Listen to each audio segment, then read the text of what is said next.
Additional judicial first class magistrate కోర్టులో case number 1320/2015 అనే ఒక ప్రైవేట్ కేసు వేశాము. ఇది హిందువుల మనోభావాలను దెబ్బతీసే విధంగా విష్ణు యొక్క విశ్వరూపంలో ధోని యొక్క ఫోటో పెట్టి దాంట్లో ఆయుధాలకు బదులుగా ఆర్టికల్స్ ఉపయోగించినందుకు నిరసనగా విహెచ్పి తరఫున ఈ పిటిషన్ వేయడం జరిగింది. విశ్వరూపంలో చేతిలో ఆయుధాలకు బదులు ఒక షూ ధరించినందుకు నిరసనగా ఈ కేసు వేయడం జరిగింది. ఇందులో కేసు రిజిస్టర్ అయి అక్యూజ్డ్కి ముద్దాయిలకి సమన్స్ పంపించడం జరిగింది. సమన్స్ A1కు అందలేదు, బిజినెస్ టుడే ఎడిటర్కు. మళ్ళీ A2 MS ధోని సమన్స్ తీసుకొని కోర్టుకు రానందువలన కోర్టు వారు NBW ఇష్యూ చేయడం జరిగింది. కాబట్టి ఈ 25/2/2016 తేదీ వాయిదా వేశారో ఆ తేదీ రావద్దు, ఖచ్చితంగా రావాలి, లేదంటే పోలీసు వారు NBWతో తీసుకురావడం జరుగుతుంది.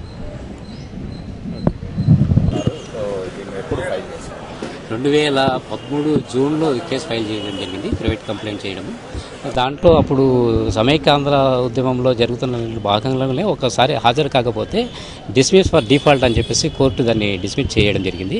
దీనిపైన రివిజన్ పిటిషన్ దాఖలు చేస్తే SC/ST కోర్టుకి దాన్ని బదలాయించారు.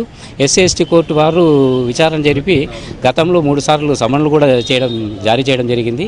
దానిని తిరస్కరించిన కారణంగా అప్పుడు బెయిలబుల్ వారెంట్ ఇష్యూ చేశారు. ధోని లాయర్ వచ్చి కలవడం జరిగింది. సరైన పద్ధతిలో మీరు ఇది రికార్డ్ చేయకుండా ఎట్లా ఇస్తారా అని చెప్పేసి జడ్జిని అడగడం జరిగింది. అందులో భాగంగానే దీన్ని ఏం చేశారంటే అదనపు మేజిస్ట్రేట్ కోర్టుకు కేసును బదలాయించారు.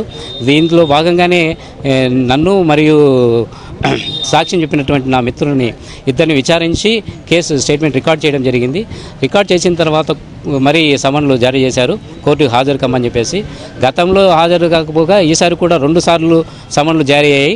గత సమన్లకు ఆయన స్వయంగా తీసుకొని ఈ నెల 7వ తారీఖున హాజరు కాకపోవడంతో జిల్లా జడ్జి గారు తీవ్ర ఆగ్రహావేశాలతో దీన్ని ఖచ్చితంగా నాన్ అవైలబుల్ వారెంట్ ఇష్యూ చేసి ఖచ్చితంగా 25వ తేదీన పోలీసులలో కోర్టులో హాజరుపరచమని చెప్పేసి ఆదేశించడం జరిగింది. హిందువుల మనోభావాలు దెబ్బతీసేటువంటి ఏ చర్యలు చేసినా ఎంతటి వారైనా కూడా విశ్వ హిందూ పరిషత్ విస్మరించబోదని చెప్పేసి అనేక ఉద్యమాలు చేస్తూ వస్తున్నది. హిందూ సమాజం పైన జరిగినటువంటి ఘటనలపైన ఇప్పుడు కూడా చేస్తుంది, ఎప్పటికీ చేస్తూనే ఉంటుంది. మహేంద్ర సింగ్ ధోని హిందువుల మనోభావాలు దెబ్బతీసేదే కాకుండా న్యాయస్థానానికి పైన కూడా గౌరవం లేకోకుండా ఈ రకంగా ప్రవర్తించడం చాలా దారుణం. ఇది ప్రతి ఒక్కరూ ఖండించదగ్గ విషయము. విశ్వ హిందూ పరిషత్ భవిష్యత్తులో కూడా ఎంతటి వారినైనా వదిలిపోవద్దని చెప్పేసి ఈ సందర్భంగా తెలియజేస్తున్నాను.